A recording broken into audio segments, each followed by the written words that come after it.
The first thing you need to do is turn on all 3 generators and power at Blackwater Lake, Vandorn Farm, and Ashwood, as well as install Ted's head and pack a punch on Tessie. The next thing you should do is make your way over to exit 115 and start killing zombies. Eventually a zombie will drop a key that you would need to pick up and bring it over to this freezer in the diner. An Abomination carcass will be inside that you need to pick up and install to Tessie back at the garage in Ashwood, which is the same place you installed Pack-a-Punch. The next thing you'll need is a Necrofluid Gauntlet. You can either get it from the box or get it for free. To get it for free, you'll need to be on round 8 or higher. Make your way over to this area in the back of spawn and an Uberklaus will come out. You'll need to kill the Uberklaus and the Uberklaus core will come out. Kill the core and it'll drop the stabilizer chip. Pick it up and make your way over to the prison at Ashwood, which is to the left of where Vulturate is. Interact with his keypad and then you'll need to throw 2 to 4 stuns at Klaus. After that, he'll spawn into the map and you'll be able to guide him. Bring him over to Zarya Cosmodrome and put him in front of this machine on this wall, which is right below where Wisp T is. He'll do an animation where he stomps on the floor, and after you'll need to interact with the machine and a red circle will spawn. You'll need to stay inside this red circle until the progress is completed and then a canister will come out of the wall. You'll need to pick up the canister and charge it up by putting it in each of the generators that you turned on earlier for power. You won't be able to sprint while holding the canister, and after filling up at each generator, a timer will respawn. You'll need to bring it over to the next generator within this time. I would recommend doing Vandorn Farm's generator last, since after all 3 have charged up the canister, you'll need to bring it over to this box below the barn and interact with it. After this, 3 green circles will spawn on 3 sides of the box. Run over and take the jump pad to Jan's Towers, and then take the jump pad back to Vandorn Farm. When you're taking the jump pads, look out for the big red symbols on top of the barn, house, and this silo on the bottom right of your screen. You'll need to correlate these symbols with the green circles on the box. To change the circles on the box to match your symbols on the building, simply interact with each side until you find the one that matches. Once all 3 sides match, interact with this red eye and the wonder weapon should pop out. Pick it up and a lockdown will begin, and to end it you'll need to shoot all the orbs that fly out and bring them back to you by reloading. Now you need to collect 6 serums around the map. These can be collected in any order, so I'll just do the order in which they pop up on the menu. For the first one, you'll need to have Wisp T. Have your Wisp spawn by killing zombies in this room at Ashwood with this weird glowing mirror. Once your Wisp spawns, it should go into the mirror, and the mirror will now be showing this weird pyramid. Next, use the Necrofluid Gauntlet to shoot the mirror, and it should drop the powder that you can pick up. For the next one, make your way over to Blackwater Lake and pick up this jar inside of the house. Then go to Vandorn Farm and interact with this dead horse in front of the farm to place it. Wait 2 to 3 rounds and you should be able to pick it back up. For the next serum, you'll need a Zursa, otherwise known as the zombie bear. The bear first spawns on round 16, but you can get it to spawn earlier by going to Zarya Cosmodrome with the gauntlet and shooting these 3 skulls. The first one can be found right under this wall by in that corner over there. If you take a left and go behind the zipline, you can find the next one on the ledge behind this barrier. And the last one can be found by taking the zipline up and going over here where the zombies spawn. You'll know you'll hit each skull right if the eyes go green and it makes a sound cue. Once you hit all 3, a bear will spawn. Once a bear spawns in, you'll need to kill it using the laser beams on Tessie. Once you kill it, the serum should drop. For the next serum, you'll need to kill a Ravager with the blade trap. The best way to do this is to wait for a Ravager round and then use the blade trap at either Farm, Ashwood, or at the exit 115 diner. After it kills one of them, the part should drop. The next one can be found by driving around the map and looking for these big ether crystals that are in between the main locations in the map. You'll need to use the beam attack to destroy the crystal, and the part should drop along with some loot. And the final serum can be found at Vandorn Farm. To get it, you'll need a combat axe. In the barn at the farm above this wall by, you'll see a zombie hanging. You'll need to throw the axe just slightly above the zombie's right foot. The foot will drop and you'll need a Molotov to burn it. Simply throw it at the foot, and after it's done burning, you should be able to pick it up. Once you have all 6, you can go over here to Yuri's lab at Cosmodrome and you'll see a table with all the serums. Interact with the powder to spawn a code on the chalkboard. There's going to be 3 lines of symbols, but you're only going to want to look at the first symbol in each line. Whatever your first symbol is on the line is the serum that you're going to interact with. Use this solver provided by Kingman to easily solve which serum you interact with. Simply go in order from top to down to interact with the serums, and if done correctly, the potion will be glowing red.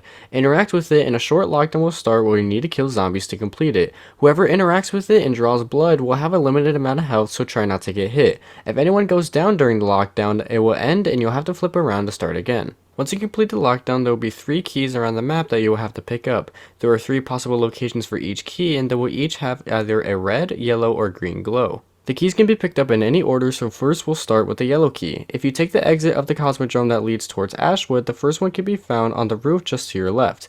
If you make your way down, the second location can be found right here on this craft cell tower on the right, and the final spot can be just before the entrance to Ashwood right up on these rocks. Once you find your key, shoot at it with the gauntlet and then reload to get it back. Once you picked up the key, you'll be forced to hold a melee weapon. Make your way to this open area around where Jug and the blade trap is, and you'll see that a red pyramid has spawned. Simply interact with the pyramid to put the key in. Next, we'll do the red key. The first spawn can be just after exiting Ashwood heading to exit 115 and the mouth of this fossil right here. The second location can be found just ahead of this, up here on the fossil on the rocks, and you should be able to see it in its mouth. The last one can be found just outside of the exit of exit 115 on this hill behind the black car in this corner. Once you pick this red key up, you'll be lower down to low health and you'll have barely any health regen, so using an Aether Shroud or a Casimir or a Monkey and then immediately getting in Tessie will be very useful. Once you have the key, head back over to the pyramid and interact with it to put the key in. For the green key, head over to the ship in the middle of Ashwood and Vandorn Farm. The first location can be found in this crate here in the corner, the second one can be found just to the right of that in this barrier,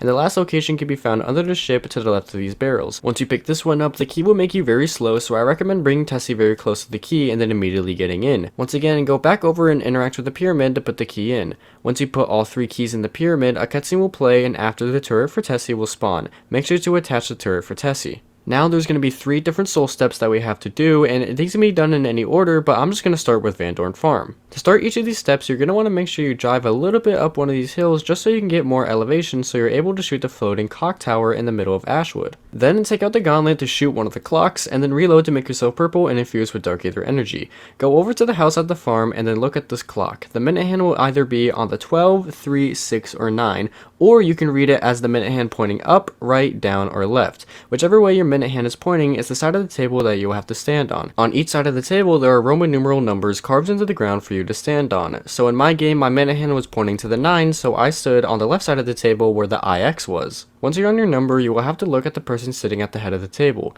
He will start to turn his head towards you and his eyes will light red once he's fully staring at you. Once this happens, shoot him with your purple gauntlet and now you will have to pick up 4 artifacts around farm. The first one can be found in this cabinet right next to Stamina. Simply interact to pick all these up. The second one can be found right across from the armor wall on this workbench near the mystery box location. The third one can be found on this dead zombie to the left of Death Perception. And the fourth and final one can be found in this bathtub next to the box for the gauntlet. Then you should see 4 red circles on the ground in these locations. You'll need to interact with each one of them to place the artifacts and turn them yellow. Once all are yellow, interact with one of them to start a lockdown. During this lockdown, zombies will be trying to damage the artifacts and you must make sure that you don't lose all their health before the timer runs out. Using the blade trap and monkeys and Casimirs will definitely help out with this to distract the zombies. Once the timer runs out, the lockdown will finish and you will have completed the step. If you fail the lockdown, simply flip it around and then interact with the artifact again to restart it. Now for exit 115. Make sure to once again shoot the clock tower with the turret and your gauntlet so that you can get a Dark Aether shot. Head over to exit 115 and you'll need to get purple, red, and yellow lightning striking down. You can either check the location each round to see if the lightning is striking, or you can make it spawn by using Tessie to shoot at sparking streetlights. The first one that can be sparking is right by the entrance coming from Ashwood, the second one can be found right here across from the diner, and the third one can be found over here by this exit leading towards Cosmodrome. Once you've found the one that is sparking, you'll need to shoot it with a turret on Tessie. After you shoot it, another one of the streetlights will become sparking. After you shoot that one, the last streetlight will be sparking and you'll need to shoot that one as well. After shooting all 3, the lightning should spawn in. Once you have the lightning at the location, take your purple gauntlet and shoot this clock on the gas station.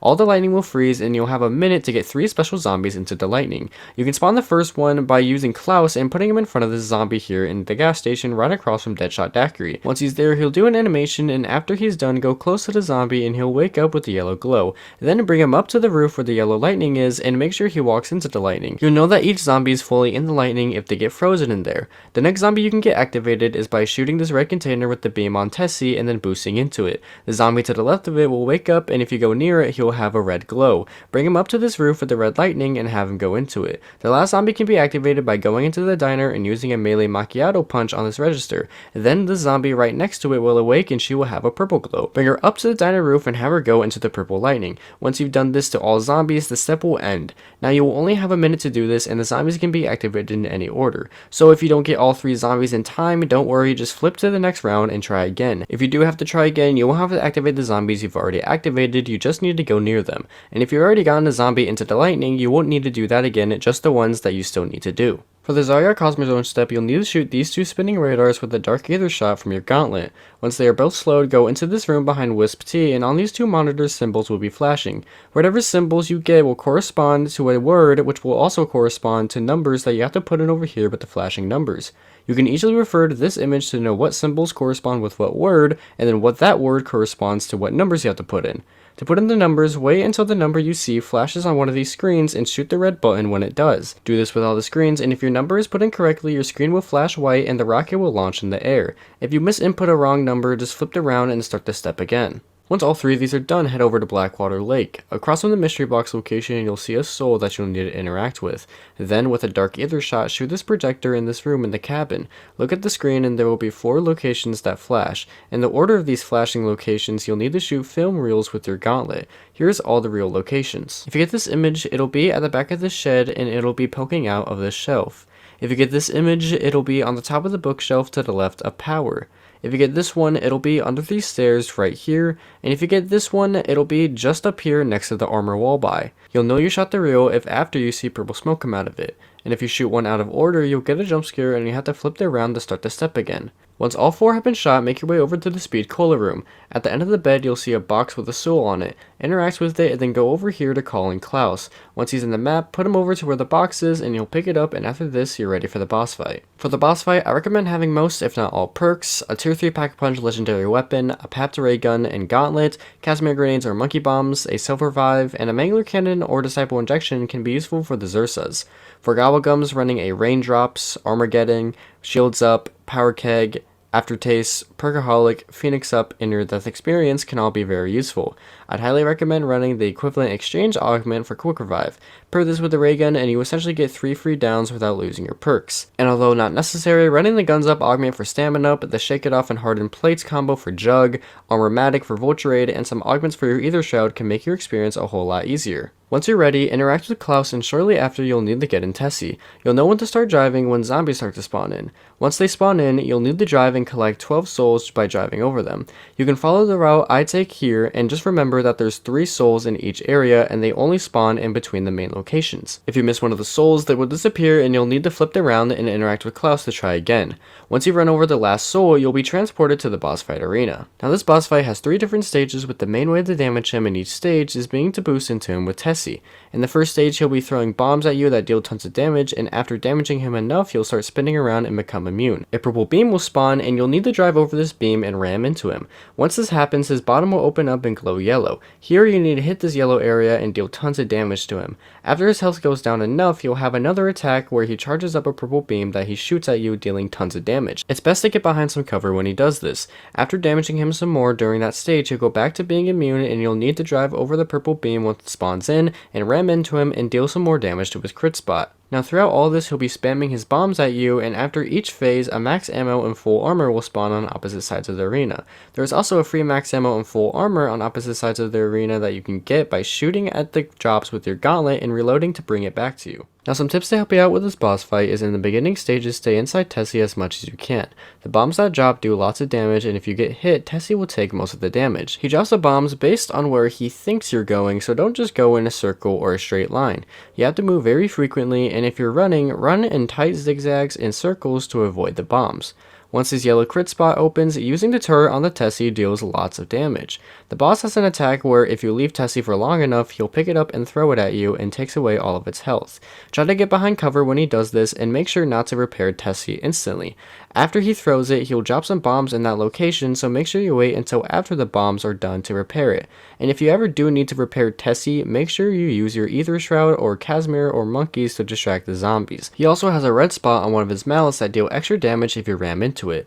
If you ram into the mouth that's charging up the purple beam, you can actually get it to cancel out. If you're playing on solo, a good trick is to, if you ever go down after you use your 3 equivalent exchanges, don't self-res just quite yet. Instead, save and quit. And if it doesn't let you save and quit, then simply dashboard and go back into the game, and when you pick what you want to play, you should get a message saying that your last game stopped unexpectedly, and it'll ask you if you want to go back in. If you do this, it'll spawn you into the Klaus step, so you just need to interact with him again to start the boss fight. Although I should warn you that doing this method isn't guaranteed to put you back in the same spot, as sometimes it puts you at round 1, so keep that in mind. And the biggest tip I have for you is to simply take your time. There is no time limit on this boss fight, so you can take as long as you want in this arena. After a while, Tessie repairs itself, so you don't always have to rush and go repair it instantly. I didn't even attack the boss for a good 7 minutes in my run, as I just wanted to get enough kills so my Ether Shroud could charge back up.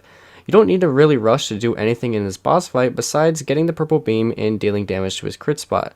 I would also advise you during the purple beam stage where he's shooting you with the purple beam to only be in Tessie once you're ready to ram him, and whenever you're not in Tessie, stay in an area with cover. It may take you some trial and error, but eventually you'll get to know the boss's pattern and you'll get it down. Once you've beaten the boss, the cutscene will play and you will have completed the Easter egg. After the cutscene plays, it'll ask you if you want to continue on with your game or exit. Make sure that you hit continue so that you can go down here and interact with this stone so that you can use relics in curse mode. Completing the Easter egg will give you free loot if you do decide to continue on with your game, the Dust to Dust trophy, a free Dempsey skin, and as well as an Ashes of the Damned themed calling card.